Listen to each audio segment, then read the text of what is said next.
Welcome back to my channel PG nursing centre. I am Priyamda Gauri. इस channel पर आपको nursing से रिलेटेड सारी जानकारी मिलेगी।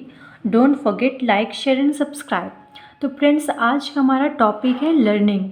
आज हम लर्निंग पढ़ेंगे इन साइकोलॉजी। लर्निंग में हम डिस्कस करेंगे इसका introduction, definition, types, nature and laws. Law का मतलब होता है इसके लिए क्या क्या नियम दिए गए हैं लर्निंग में, और आज हम सब यही डिस्कस करेंगे। और वीडियो में बने रहें, लास्ट तक ज़रूर देखें। वीडियो पसंद आए तो लाइक करना ना भूलें। तो चलिए स्टार्ट करते हैं। लर्निंग, सबसे पहले हम इसका इंट्रोडक्शन पढ़ेंगे। फ्रेंड्स, मैं केवल समराइज़ करूँगी और हिंदी में एक्सप्लेन करूँगी। आपको नोट्स बनाने हैं तो आप स्क्रीनशॉट ले सकते हैं, वीडियो को पॉज करके अपने नोट्स प्रॉपर बना सकते हैं। केवल मैं समझाऊँगी और हिंदी में एक्सप्लेन करूँगी। तो इंट्रोडक्शन में हम ये समझेंगे कि लर्निंग क्या होती है। जो लर्निंग होती है, लर्निंग का मतलब होता है सीखना या याद करना।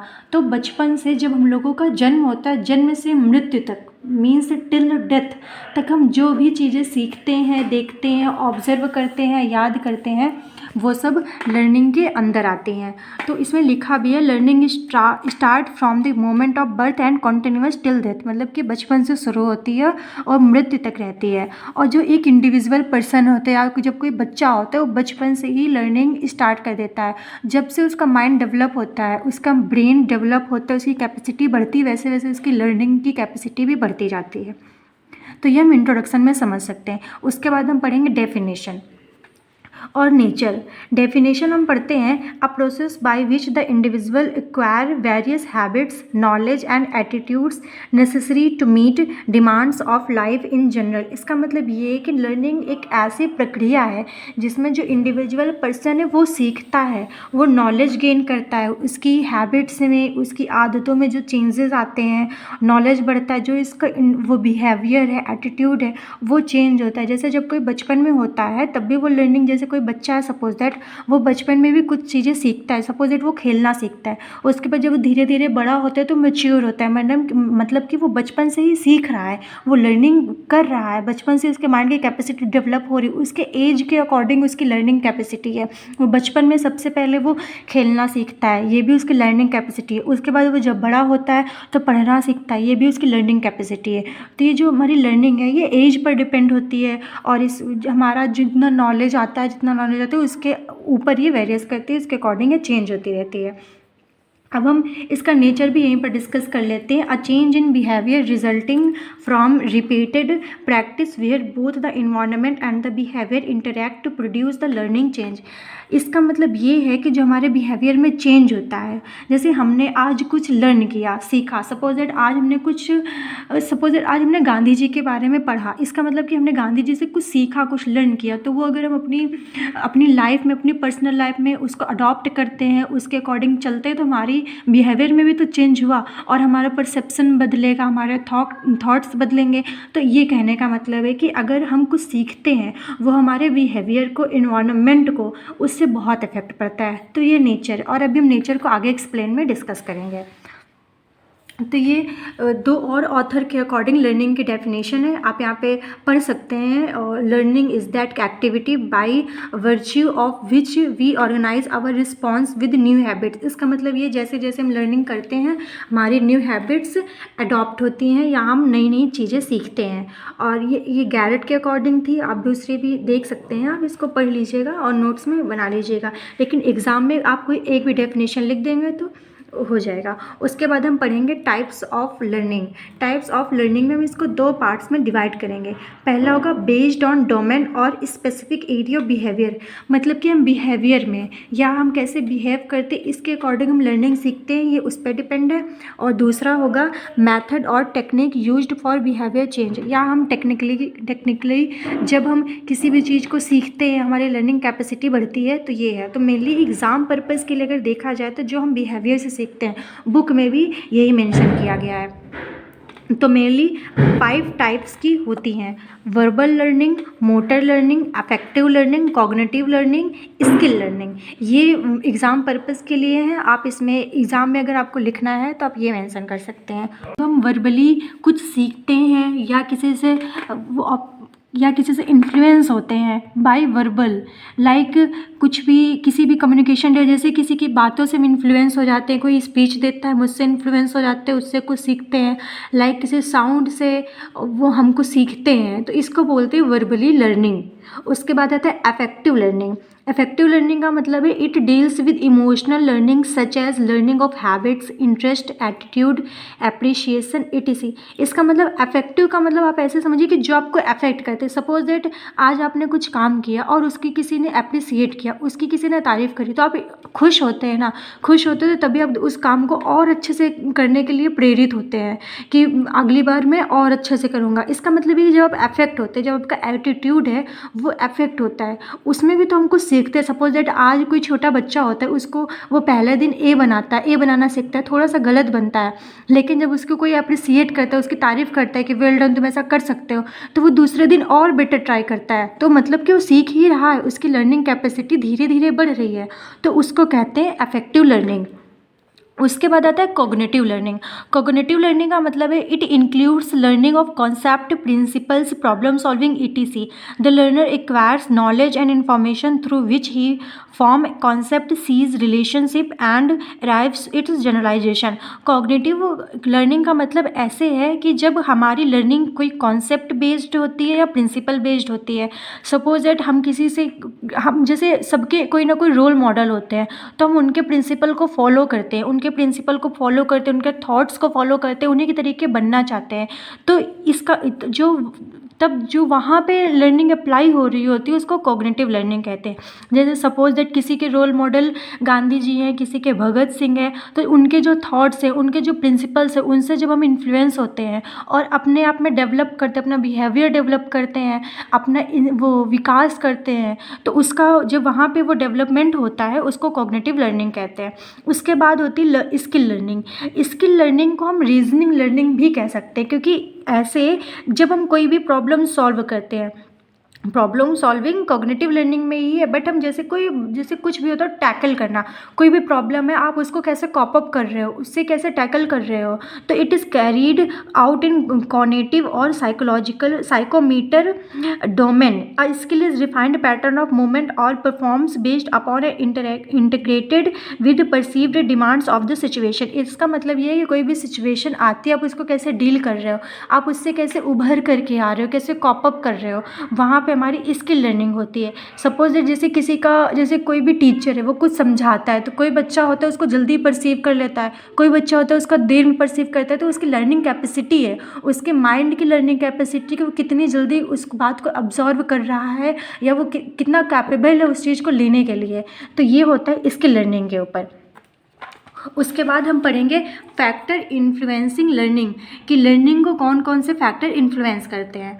तो मेनली 3 फैक्टर है। नेचर ऑफ द लर्नर, जैसे मैंने कहा कि लर्नर की कैपेसिटी, जो जितने, जैसे कोई बच्चे होते हैं बहुत इंटेलिजेंट होते हैं, तो वो छोटी सी बात से मतलब अलग अलग परसीव करते हैं। जैसे कुछ बच्चे होते हैं एवरेज होते हैं, वो इस बात को थोड़ा देर में समझते हैं। तो इस तरीके से नेचर ऑफ लर्नर के बिहेवियर पर, लर्नर के इंटेलिजेंस पर हमारी लर्निंग कैपेसिटी या लर्निंग डिपेंड करती है। दूसरा है nature of the learning material, task to be learn, मतलब कि हम क्या क्या अप्लाई कर रहे हैं। सपोज जैसे कुछ भी, जैसे हम किसी को समझाते हैं तो उसको कम समझ में आता है, लेकिन अगर हम उसी के सामने उसको परफॉर्म करें या उसे विजुअलाइज कराएं तो उसे ज़्यादा समझ में आता है। सपोज दैट जब हम कोई स्टोरी हमको सुनाता है तो हाँ हमको समझ में आ जाती है, बट अगर हम कोई मूवी देखते हैं तो हमको उसका एक एक सीन याद रहता है। इसका मतलब कि जितना मतलब ज़्यादा मटेरियल होगा या जितनी ज़्यादा हम लोगों के पास फैसिलिटीज़ होंगी उतना ज़्यादा हमारी लर्निंग कैपेसिटी बढ़ेगी। उसके बाद है nature of learning situation learning method. इसका मतलब है जैसे लोग कहते नहीं कि अनुभवों से ही इंसान सीखता है, एक्सपीरियंस, जब तक कोई तुमको सिखाता है तो हम लोग क्या कहते हैं, तुम ज्ञान मत ज़्यादा बांटो, तुम्हारे ज्ञान से हमको कुछ नहीं फ़र्क पड़ता। लेकिन जब वो एक्सपीरियंस उसके साथ खुद होता है तब उसको पता चलता है कि ये हाँ सच में, तब वो खुद सीखता है। सपोज दैट मम्मी पापा बोलते हैं कि रोड में अच्छे से चलो, साइड में चलो, तो हम लोगों को क्या लगता है, ठीक है साइड में चलना, ये तो एक थॉट है, प्रिंसिपल है, मोरल है कि हाँ ठीक है साइड में चलो। लेकिन जब अपनी आँखों से एक्सीडेंट होता हुआ देखते हैं, जैसे पुलिस वाले कहते हैं कि हेलमेट पहनो, तो इतना केयरलेसनेस की वजह से हम लोग हेलमेट नहीं पहनते। लेकिन जब हम लोगों के साथ खुद होता है, कोई एक्सीडेंटल केस हो गया, जब हम खुद देखते हैं तो उसको है कि लर्निंग सिचुएशन, जब हम सिचुएशन के ऊपर रख करके देखते हैं तो हम जल्दी लर्न कर लेते हैं, जल्दी सीखते हैं। ये हमारे कुछ फैक्टर्स है। उसके बाद आते हैं नेचर ऑफ लर्नर। लर्नर के जैसे हम लोगों का पहला पॉइंट था नेचर ऑफ लर्नर। लर्नर के क्या क्या वो नेचर हो सकते हैं वो हम यहाँ पढ़ेंगे। जैसे एज, एज के अकॉर्डिंग हमारी लर्निंग कैपेसिटी बढ़ती जाती है, इंक्रीज़ होती है। इंटेलिजेंस, जैसे मैंने पहले ही बताया, उसकी उसकी जितनी कैपेबिलिटी होगी, उसकी जितनी क्षमता होगी, उसकी जितनी इंटेलिजेंस होगी, वो उतनी ही जल्दी किसी भी बात को कैप्चर करेगा। सॉरी। उसके बाद है अटेंशन। अटेंशन का मतलब है कि अगर आप किसी भी बात पर ध्यान देंगे तो वो बात आपको जल्दी समझ में आएगी, कंपैरिजन टू अगर आप उस पर फोकस ही नहीं करेंगे, उस पर ध्यान नहीं देंगे। उसके बाद है इंटरेस्ट एंड मोटिवेशन। अब ये तो सबको ही पता होगा, जिस चीज़ में आप ज़्यादा इंटरेस्ट दिखाते हैं उस चीज़ में आप उसको और अच्छे से कर पाते हैं। और उसके बाद है mental and physical health, fatigue and rest. Mental and physical health का मतलब है कि आप मानसिक रूप से स्वस्थ है कि नहीं। अगर आप डिप्रेशन में है, एंजाइटी आपको हो रही है, तो अगर आपको कोई सिखाएगा तो बिल्कुल नहीं समझ में आएगा, तो वो है। और फटीग एंड रेस्ट मतलब कि थकावट हो रही है। अगर आपको रात में 12 बजे सोने का समय होता है, वहाँ पे आपको कोई चैप्टर पढ़ाने लगे या कोई कहे आप पढ़कर वो उठो पढ़ो, तो आप नहीं उतनी जल्दी सीख पाएंगे, क्योंकि वो आपके रेस्ट करने का समय, उस समय आपको थकावट है। तो ये है। उसके बाद हम पढ़ेंगे nature of the learning material. वैसे ये ज़्यादा इंपॉर्टेंस नहीं है, लेकिन आप बस ऐसे उसको रीड कर लेते हैं। If the knowledge is interesting in nature, meaningful, clearly printed and written in easy understandable language and pattern, it individual can learn it more efficiently. इसमें कहने का मतलब ये, अगर आप जो लर्नर होगा जितनी जल्दी उसको कैप्चर करेगा, उस पर इंटरेस्ट लेगा, तो उतनी जल्दी वो उसको सीख लेगा। तो ये वही है जो हमारे नेचर पढ़े, वही यहाँ पर भी है। उसके बाद हम पढ़ेंगे nature of learning method. Learning method किस मतलब कैसे कैसे हम लर्निंग मैथड को इंक्रीज़ कर सकते हैं। तो है डिफिनिट गोल। अगर हमारा गोल डिफिनिट हो गया, जैसे हम कोई भी पढ़ते हैं तो हमें एक टारगेट होता है ना कि हमें ये एग्ज़ाम क्लियर करना है, तो उसी से मोटिवेट होते हैं, उसी से पढ़ते हैं कि हमारा एक गोल फिक्स है, उसको हम अचीव करना है, तो हमारी लर्निंग कैपेसिटी बढ़ती है, जल्दी बढ़ती है, तो हम उसको और जल्दी उसको इम्प्रूव करने की कोशिश करते हैं। उसके बाद रेसिटेशन, उसके बाद एक्सरसाइज एंड रेपिटेशन, फिर by parts learning, reward and punishment, knowledge of result और साइकोलॉजिकल फीडबैक। इसका मतलब ये है कि अगर किसी भी चीज़ का हमको रिजल्ट पता होगा, या रिजल्ट मतलब जैसे हमने एग्ज़ाम दिया, तो हमने पढ़ करके एग्ज़ाम दिया, एग्ज़ाम देने के लिए ही तो हमने पढ़ाई करी, तो हमने लर्निंग कैपेसिटी एक गोल, पर्टिकुलर एक गोल को अचीव करने के लिए करा। और लर्निंग कैसे कैसे बढ़ सकता है, बाई पार्ट्स लर्निंग या एक्सरसाइज एंड रिपीटेशन। जब हम जितना ज़्यादा रिपीट करें, जैसे कुछ भी होता है तो टीचर्स कहते हैं इसको रिपीट करके लाओ या इसको रिवाइज करो, ताकि तुम्हारी लर्निंग कैपेसिटी बढ़े। उसके बाद लॉ ऑफ इफेक्टिव लर्निंग, ये इम्पॉर्टेंट है, आप इसको अच्छे से समझिएगा। लॉ ऑफ इफेक्टिव लर्निंग कि हम कैसे अपनी लर्निंग को इफेक्टिव बना सकते हैं, उसको कैसे इंक्रीज़ कर सकते हैं। पहला लॉ ऑफ रेडीनेस। रेडीनेस का मतलब है कि हम जितनी बार उसको पढ़ेंगे, किसी भी चीज़ को अगर हम जितनी बार पढ़ेंगे वो हमारे माइंड में उतनी बार ही रहेगी, या उतने अच्छे से हम उसको कैप्चर कर पाएंगे। उसके बाद है लॉ ऑफ एक्सरसाइज और प्रैक्टिस। इसका मतलब आप समझ ही गए होंगे कि जितना ज़्यादा एक्सरसाइज करेंगे, जितनी प्रैक्टिस करेंगे, उतनी जल्दी आप सीखेंगे, आपकी कैपेसिटी उतनी जल्दी बढ़ेगी। उसके बाद लॉ ऑफ इफ़ेक्ट। इफ़ेक्ट का मतलब है कि इफ़ेक्टिवली पढ़ेंगे। आप ऐसे सोते हुए उस बात को पढ़ रहे हैं तो वो उतने अच्छे से समझ में नहीं आएगी जब तक आप एक्टिव नहीं होंगे, एक्साइटमेंट नहीं होगे। किसी भी काम को करने के लिए उसके लिए एक्साइटमेंट बहुत ज़रूरी है, ताकि आप अच्छे से पढ़ पाएंगे। फिर लॉ ऑफ एटीट्यूड। एटीट्यूड का मतलब कि आपको पॉजिटिव एटीट्यूड लेकर के पढ़ना है। अगर आप पहले से ही नर्वस हैं या निगेटिव थिंकिंग आपके अंदर चल रही है, तो आप उसे अच्छे से परसीव नहीं कर पाएंगे। उसके बाद लॉ ऑफ एनालॉजी। एनालॉजी का मतलब है कि जैसे सपोज आपको कोई क्वेश्चन दिया गया, ठीक है, अब कहा गया इसको सॉल्व करो, तो आपने डायरेक्ट उसका आंसर देख लिया, तो उससे आपकी लर्निंग कैपेसिटी नहीं बढ़ेगी कि ठीक है मैंने आंसर देख लिया, मैंने आंसर लिख दिया। जब तक आप उसको पर्टिकुलरली अच्छे से सॉल्व नहीं करेंगे, जब आप सॉल्व करेंगे, अगर आपने एक क्वेश्चन को सॉल्व कर लिया तो आपके अंदर कॉन्फिडेंस भी आएगा, तो आपके अंदर प्रैक्टिस भी बढ़ेगी, तो इससे हमारी लर्निंग कैपेसिटी भी बढ़ेगी। फिर law of association and law of multi response और वेरिड रिएक्शंस। मतलब कि लॉ ऑफ एसोसिएशन, जैसे एसोसिएशन का मतलब है कि बहुत सारे ऑर्गेनाइजेशन होते हैं, एसोसिएशन होते हैं, उनकी भी अलग अलग लर्निंग कैपेसिटी होती है, लर्निंग स्किल्स होती है। फिर लॉ ऑफ मल्टीपल रिस्पॉन्स और वेरिड रिएक्शन। अब जब हम कुछ चीज़ सीखते हैं तो उसके अलग अलग रिएक्शन मिलते हैं, जो अलग अलग रिएक्शन मिलते हैं उन्हीं से हम एप्रिसिएट होते हैं, हमारे अंदर गट्स आते हैं कि हम काम और करें और अच्छे से सीखें, तो हमारी इफेक्टिव लर्निंग इससे इंक्रीज़ होती है।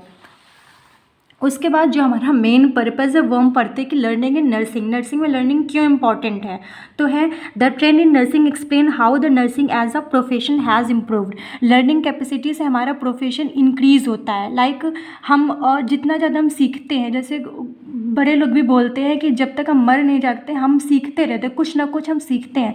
कभी कभी हम किसी छोटे बच्चे से सीखते हैं, कभी कभी हम अपने बुजुर्गों से सीखते हैं, कभी सिमिलर एज से सीखते हैं। तो ये कहने का मतलब कि हम अपनी लर्निंग कैपेसिटी हमेशा इंक्रीज़ करते रहते, कंटिन्यूएशन चलता रहता है। फिर the student nurse must have clear goal for learning, कि लर्निंग के लिए आपके पास क्लियर गोल होना चाहिए। बिना गोल के या बिना किसी उद्देश्य के हमारा कोई भी काम अच्छे से हो ही नहीं सकता। अगर हमारे पास गोल नहीं होगा तो उस काम वो यूज़फुल होगा ही नहीं, वो फ्रूटफुल होगा ही नहीं। उसके बाद है she has to learn theoretical as well as practical knowledge of nursing, कि अगर सपोज दैट जैसे होता भी है कि जब आप थ्योरी पढ़ते हैं तो थ्योरी के साथ आपको प्रैक्टिकल नॉलेज भी कंपलसरी होता है। जैसे नर्सेज को सिखाया जाता है कि वाइटल साइन कैसे लेने हैं या बीपी कैसे चेक करना है, फीवर कैसे चेक करना है, ये उसको थ्योरी सिखा दी गई। लेकिन जब तक वो प्रैक्टिकली नहीं करेगी, खुद प्रैक्टिकली परफॉर्म नहीं करेगी, उसे अच्छे से समझ में नहीं आएगा, उसकी लर्निंग कैपेसिटी अच्छे से नहीं बढ़ेगी। तो ये वही पॉइंट लिखा हुआ है। फिर she must update her knowledge and learn new equipments for better patient care. इसका मतलब है कि उसके नॉलेज को डे बाय डे वो अपडेट करते रहना है। सपोज दैट उसके जैसे पहले मरकरी के थर्मामीटर चलते थे, अब डिजिटल थर्मामीटर आ गया, तो नर्स को ये नॉलेज होना चाहिए, उसको चलाना आना चाहिए, उसे यूज़ करना आना चाहिए। तो उसे अपने नॉलेज को अपडेट करते रहना है। और for the betterment of patient, कि पेशेंट को कितनी अच्छे से उसकी क्वालिटी केयर दे सके, उसको अच्छा वो पेशेंट को केयर दे सके, ये है। फिर she should have good understanding and learn more about each patient. उसको अंडरस्टैंडिंग होना चाहिए, पेशेंट को जल्दी से समझ सके। उसके वो नर्स के अंदर ऑब्जर्वेशन स्किल होनी चाहिए, लर्निंग स्किल होनी चाहिए, ताकि वो पेशेंट को समझ सके, उसके प्रॉब्लम को वो आइडेंटिफाई कर सके और पेशेंट के बेटरमेंट के लिए वर्क कर सके। फिर जैसे मैंने पहले ही कहा था कि एक जो नर्स होती है वो ऑब्जर्वेशन के थ्रू, प्रैक्टिस के थ्रू और प्रेजेंटेशन के थ्रू ही अपनी लर्निंग कैपेसिटी को बढ़ा सकती है। तो वो कैसे किसी को ऑब्जर्व करेगी। सपोज दैट आज उसके यहाँ पेशेंट आया, उसको उसने ऑब्जर्व किया, उसके लिए उसने क्योर किया, उसका केयर प्रोवाइड करी। तो जिस दिन दूसरे दिन पेशेंट आएगा कोई, तो उसे प्रैक्टिस हो चुकी, जैसे उसने कल पहले दिन पेशेंट को ट्रीट किया था, वो उससे बेटर तरीके से ही दूसरा पेशेंट को ट्रीट करेगी। तो भाई ऑब्जर्वेशन, प्रैक्टिस, प्रेजेंटेशन के थ्रू वो अपना लर्निंग कैपेसिटी और लर्निंग स्किल को इम्प्रूव कर सकती है। तो ये था हमारा टॉपिक इन साइकोलॉजी लर्निंग को आप मे भी अच्छे से समझ चुके होंगे। अगर आपको समझ में आया हो तो वीडियो को लाइक करें, और भी अगर साइकोलॉजी के कुछ टॉपिक्स आपको समझने हैं या तो फिर आपको समझना है, उसके नोट्स चाहिए, तो आप मुझे कमेंट्स कर सकते हैं। मैं उसके पूरे नोट्स आपको प्रोवाइड कराऊंगी, आपको हिंदी में एक्सप्लेन करूंगी। वीडियो पसंद आया हो तो लाइक करें, चैनल को सब्सक्राइब करें। अगर आपको नोट्स बनाने हैं तो आप इसका स्क्रीनशॉट लेकर के आप वीडियो को पॉज करके आप इसके नोट्स बना सकते हैं। Thanks for watching.